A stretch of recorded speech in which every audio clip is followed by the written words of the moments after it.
They buried her just before noon, but by dusk, Samuel Jackson, a 74-year-old black veteran, stood alone at Oakland Cemetery in Atlanta, refusing to leave his wife's grave.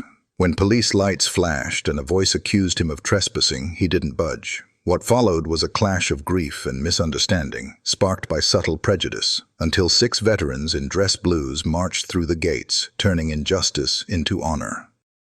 Why did a grieving man face a taser? How did his brothers in arms restore dignity?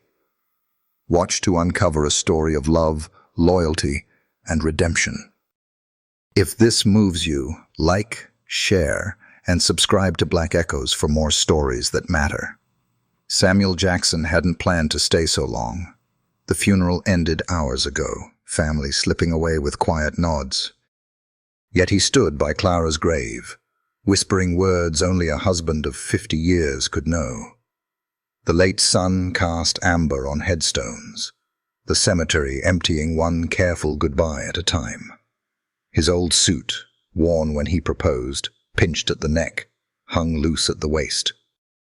A faded service medal clung to his lapel, half hidden. His spine, once straight as a rifle, now hunched, but his stance held proud. Wind stirred dry leaves, but Samuel didn't flinch. He'd faced worse: Vietnam, slights for his skin, and now this unbearable silence. In his hand, a wooden box held a letter from the war, one he'd promised Clara he'd read aloud, a promise he meant to keep tonight. Samuel Jackson stood by Clara's grave, the Oakland Cemetery cloaked in dusk's heavy quiet.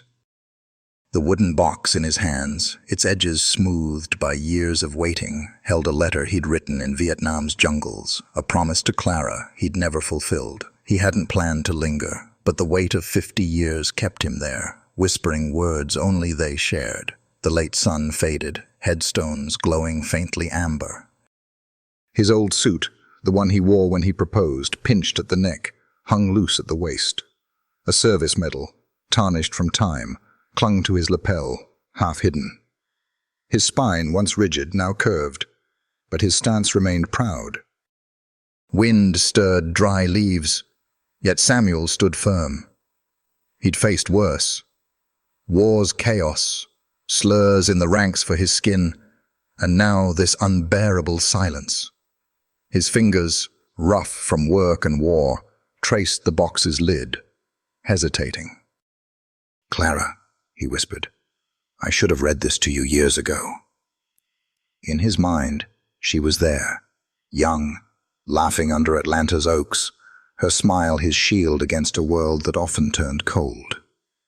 He'd endured prejudice in the army, yet Clara's love anchored him. Now, with night creeping in, he needed her strength to keep his vow. The letter, its ink faded but legible, waited inside. He opened the box, hands trembling, and unfolded the paper. His voice, soft as the breeze, cracked on the first line. "Clara, if you read this, I'm home." Each word carried the weight of jungles, gunfire, and a promise unbroken. The world fell away. Grief, war, the sting of old slights, leaving only their bond. He read on, voice barely audible, as if Clara could hear. The cemetery's silence held him, time slipping past closing. He didn't see the groundskeeper's cart slow, offering a nod, or sense the gates clanging shut. All he knew was the letter, her name, and the vow he'd kept through decades. This moment, raw and sacred, was theirs alone, a fragile thread tying him to her. He didn't know headlights would soon pierce the fog, or that this quiet would shatter. But for now, he read, and she listened. The air in Oakland Cemetery grew thick as dusk settled. Samuel Jackson's whispered words to Clara, fading into the quiet. He clutched the letter, its ink a lifeline to her memory, unaware of time slipping past. The wooden box rested by his feet, open, vulnerable. His suit, too tight at the neck, carried the weight of their vows, his medal a silent testament to battles fought. Then, headlights sliced through the fog, harsh and unforgiving. A police cruiser rolled slowly down the path, tires crunching gravel, shattering the sacred stillness. Samuel squinted, shielding his eyes, but didn't step from Clara's grave. Officer Ryan, 28, tall with squared shoulders, stepped out, his hand hovering near his belt. His voice cut sharp. "Sir, the cemetery's closed. You're trespassing." Samuel blinked, folding the letter with care. "I was just leaving," he said softly, his tone heavy with grief, a black veteran's weariness threading through. Ryan paused, catching the pain in his voice, but procedure and a flicker of bias took hold. "Step away from the grave. Come with me," he repeated, eyes narrowing as if Samuel's presence seemed out of place. Samuel's gaze drifted to Clara's name, carved deep in stone, the letters blurring. "Can I have 1 minute?" he asked, voice steady despite the ache. Ryan shook his head. "This is city property." "You've stayed too long." Samuel exhaled, stepping back, not from her, but toward old instincts honed in war and weathered by slights. He reached into his coat, offering his ID, name, birth date, service number. "Please," he said. "She was my wife for 50 years. Ryan glanced at the ID, then at Samuel, a moment where understanding could have bloomed. But it didn't. He muttered into his radio, "Possible vagrant, refusing to leave." Samuel heard, a dull ache rising. Not anger, but disbelief. Ryan's tone carried an edge, as if Samuel's skin made him suspect. The wind stirred, leaves skittering, but Samuel stood still, rooted by love, not defiance, his hands trembling with the letter he'd yet to finish. He didn't know this was only the beginning, that the night would test him further, or that others were already watching. Samuel Jackson stood by Clara's grave, the Oakland cemetery shrouded in dusk's deepening chill. The letter, half read, trembled in his hands, its words a fragile bridge to her. The police cruiser's headlights cast stark shadows, Officer Ryan's voice still echoing, "You're trespassing." Samuel's suit, worn from their wedding day, clung tight, his service medal a quiet badge of endurance. He'd offered his ID, name, service number, proof of a life served. But Ryan's eyes, tinged with bias, saw only a black man out of place. "Step away," Ryan repeated, hand on his belt. Samuel's gaze lingered on Clara's name, etched in stone, blurring through unshed tears. "1 minute," he pleaded, voice steady but heavy. Ryan's radio crackled. "Possible vagrant, refusing to leave." The words stung, a familiar wound from years of slights. Samuel stepped back, not from Clara, but from a fight he wouldn't win. "I'm not resisting," he said, knees aching, body worn. Ryan, agitated, grabbed his wrist, cuffs glinting coldly. Samuel's breath caught, the letter slipping to the ground. As the first cuff clicked, a silence deeper than grief settled in him. Ryan's grip tightened, and then, without warning, a taser's spark tore through Samuel's chest. He collapsed, pain searing, the wooden box tumbling beside the letter. "Stay still," Ryan barked, cuffing the other wrist, claiming protocol. Samuel, gasping, saw Clara's grave through a haze, her name his only anchor. He wasn't angry, just tired. Tired of war, of prejudice, of a world that misread love as threat. Nearby, a young woman, Lily, filmed from the shadows, her phone capturing the taser's flash, the cuffs, the fallen letter. She posted it online, a quiet act that would soon ripple. Samuel's hands, bound, still reached for the letter, his fingers brushing dirt. The wind carried leaves across Clara's flowers, wilting under the cruiser's glare. Ryan pulled him toward the car. Samuel stumbling, joints protesting.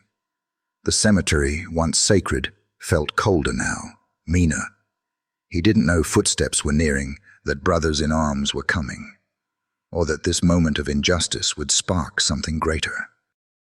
For now, he was alone, save for Clara's name, etched in stone, and the promise he'd yet to keep.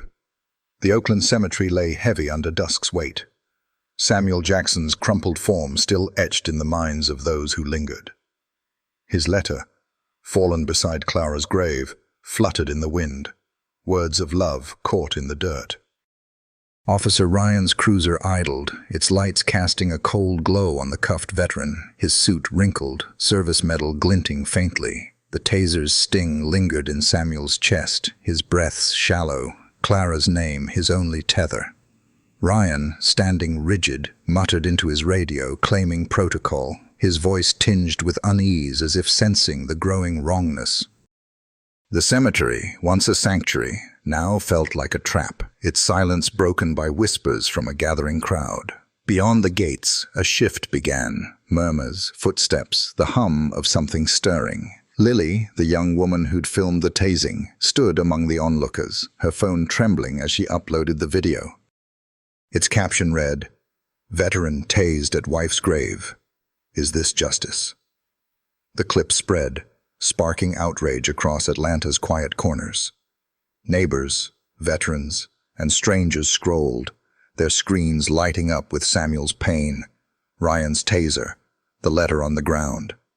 Each view fueled a call to action, a refusal to let this moment pass unseen.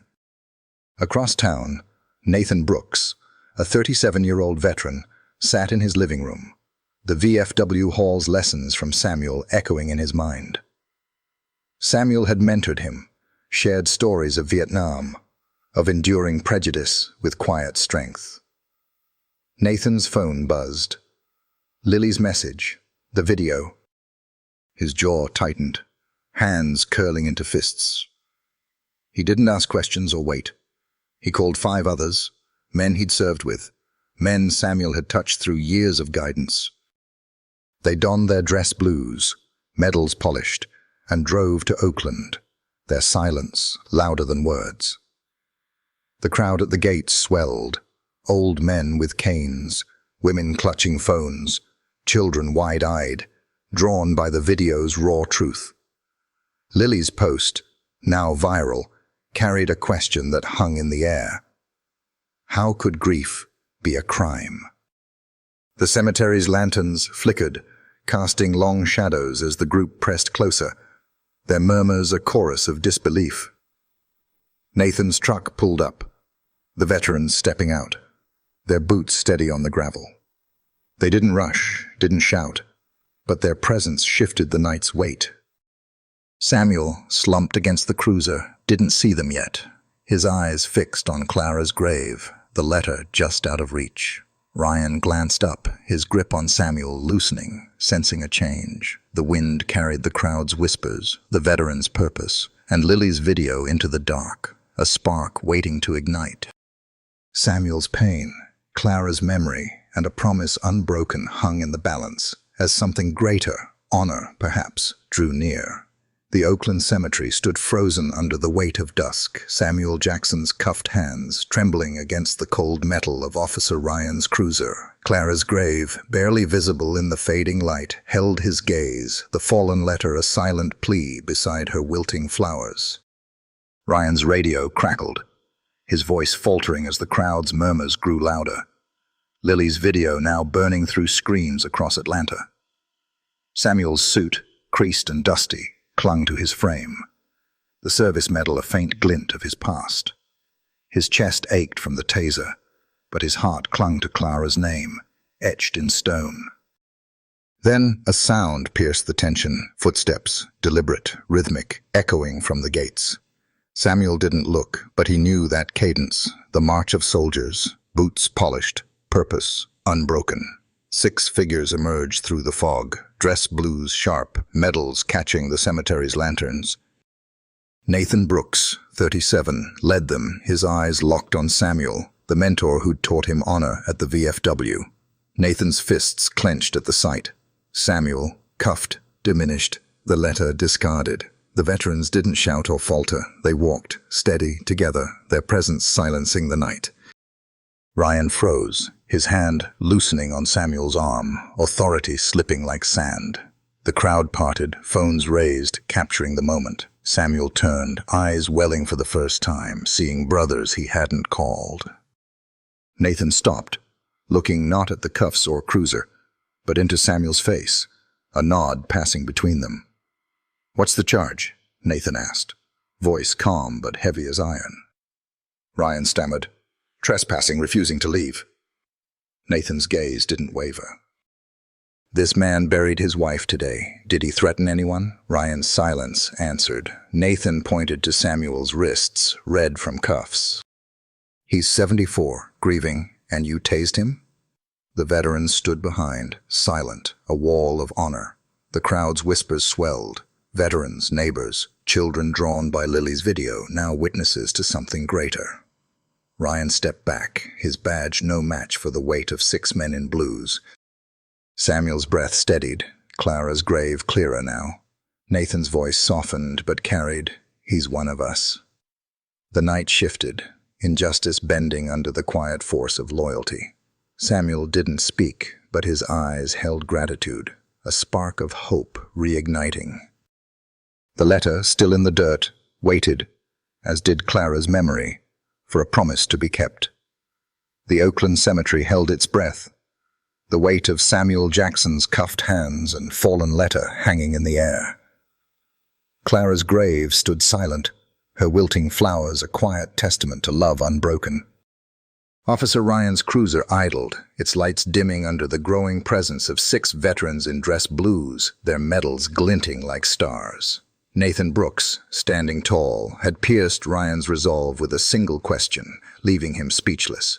The crowd, neighbors, veterans, children drawn by Lily's viral video, pressed closer, their whispers a chorus of hope. Samuel, slumped against the cruiser, lifted his eyes to Clara's name, etched in stone, his chest still raw from the taser. His suit, creased and dusty, bore the scars of the night, but his spirit clung to her memory. Then a new sound broke through, hurried footsteps, a clipboard rustling. The cemetery director, out of breath, pushed through the crowd, waving a document. "Mr. Jackson has permission," he announced, voice trembling. "He was allowed to stay past closing today. It's in the funeral file." The words landed like a gavel, silencing the night. Ryan's face drained, his hand dropping from Samuel's arm. The crowd exhaled, some clapping softly, others filming the moment. Nathan didn't gloat. His eyes stayed on Samuel, steady and sure. "Sir, would you like to continue your goodbye?" he asked. Samuel nodded, strength returning to his weary frame. 2 veterans stepped forward, gently uncuffing him, their hands careful, protective. Ryan muttered, "I'm sorry," his voice barely audible, eyes avoiding Samuel's. Samuel didn't answer, his gaze fixed on Clara's grave, the letter still in the dirt.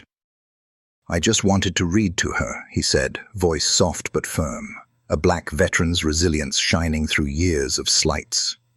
The veterans formed a quiet guard, their presence a shield against further harm. The crowd grew still, phones lowered, as if sensing the sanctity of the moment. Samuel knelt, joints creaking, and retrieved the letter, its edges crumpled but intact. The wind softened, leaves settling, as Clara's name gleamed under the lanterns. Ryan stepped back, his badge irrelevant now, his supervisor's car pulling in unnoticed. Samuel's hands steadied, the letter his anchor. The night, once cold and mean, warmed with honor as brothers stood watch, and a promise waited to be fulfilled. Samuel Jackson knelt by Clara's grave, the Oakland cemetery now a sanctuary reclaimed by honor. The letter, crumpled but unbroken, rested in his trembling hands, its words a lifeline to 50 years of love. The veterans' dress blues stood stark against the dusk, their medals catching the soft glow of lanterns. Nathan Brooks, steady at Samuel's side, offered a silent nod, his presence a shield. The crowd, neighbors, veterans, children stirred by Lily's video, stood hushed, phones lowered, as if the air itself demanded reverence. Samuel's suit, creased from the night's ordeal, clung to his frame, the taser's sting a fading echo. His service medal, half hidden, gleamed faintly, a testament to battles fought and slights endured. He unfolded the letter, its ink faded but clear, and read aloud. "Clara, if you read this, I'm home." His voice cracked, each word a vow carved through war and prejudice. The wind stilled, leaves settling, as Clara's name on the stone seemed to listen. The veterans stood guard, their silence louder than any command, grief their battlefield. Samuel's eyes welled, not from pain, but from the weight of her absence. "I'll come back," he whispered, tucking the letter among her flowers, their petals wilting, but defiant. The crowd stirred, some stepping forward, placing roses and daisies around the grave, a quiet tribute to a love they'd witnessed.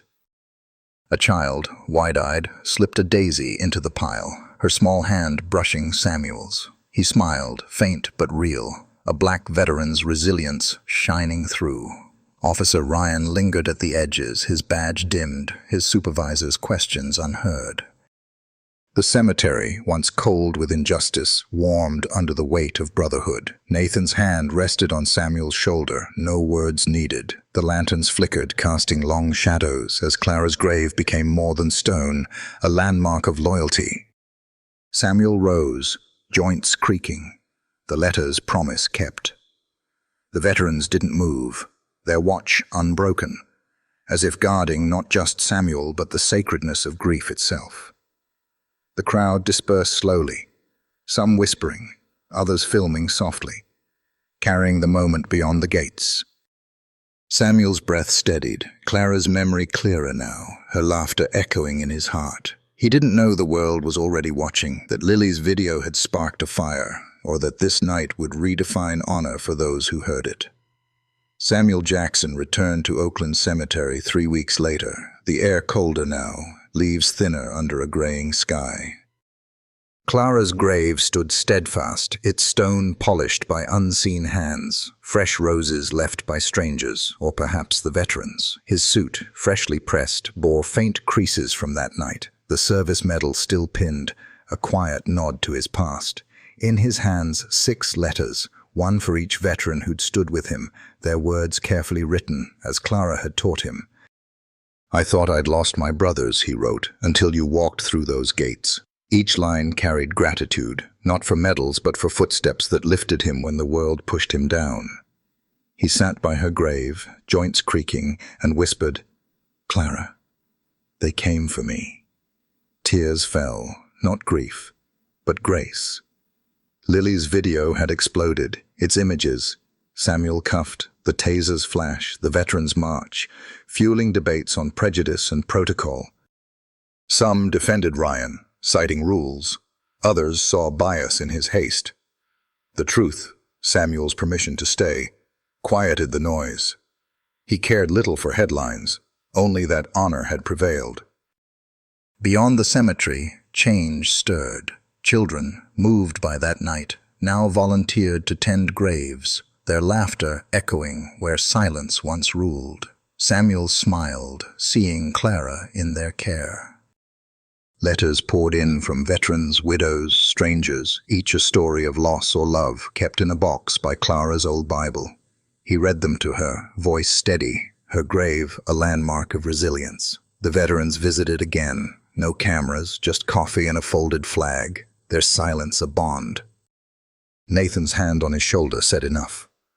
Samuel's letters to them, sealed with care, told of a black veteran who'd faced slights yet found brotherhood. "You reminded me," he wrote, "honor lives in action." The cemetery, once a place of pain, grew hallowed, watched by those who'd seen Samuel kneel. He became more than a man wronged, a symbol of love unbroken. As he placed a rose on Clara's grave, he whispered, "You were right. There's still good left." The wind carried his words, and her laughter seemed to answer. He didn't seek fame, only to keep his promise. But the world had noticed, and those children, those letters, those footsteps carried Clara's memory forward, a quiet testament to a night when honor stood tall. Samuel Jackson sat by Clara's grave, the Oakland Cemetery bathed in the soft light of dawn. His suit, pressed sharp, held the faint marks of that night. His service medal, a quiet emblem of battles past. The roses on her stone, left by strangers or those children now tending graves, glowed with morning dew. In his hand, a single note, not for the veterans, but for whoever might kneel here next. "If you feel forgotten," it read, "stand anyway. You're never alone." He tucked it under her stone, his fingers lingering, tracing her name. "Clara," he whispered, "I kept my promise." Her laughter, a memory, danced in the breeze. Samuel rose, joints slow but steady, and looked across the cemetery, now a place of reverence, not pain. Those children, inspired by his stand, swept paths and planted flowers, their voices a new pulse in the quiet. Lily's video, once a spark of outrage, had shifted hearts. Debates on bias gave way to stories of love, loyalty, and resilience. Samuel didn't chase the spotlight. He only wanted Clara's memory to endure. Letters from veterans and widows filled a box by her Bible, each read aloud to her, his voice a bridge across time. The veterans' footsteps, Nathan's steady hand, lived in his letters to them, but this note was for the world. He walked the path twice weekly, always sharp, always with a rose, his steps a vow unbroken. Neighbors nodded, children waved, calling him Sir, not from news but from the way he knelt by that stone. The cemetery, once cold with injustice, now warmed with presence. Young officers patrolled with respect, some knowing Samuel's name before meeting him. He wasn't a symbol by choice, but by living what he'd promised Clara, to never leave her alone. As he reached the gates, a breeze swept through, carrying her voice, proud, laughing. Samuel smiled, tears held back, his heart full. He taught us patience through prejudice, trust in community, and the strength to keep promises to those we love. When the world misunderstands, stand firm. Your brothers, seen or unseen, will come. Clara's grave, a landmark of love, stood as proof. Honor doesn't fade. Samuel's steps, slower now, carried him forward, each one saying, "I'm still here, and she still matters."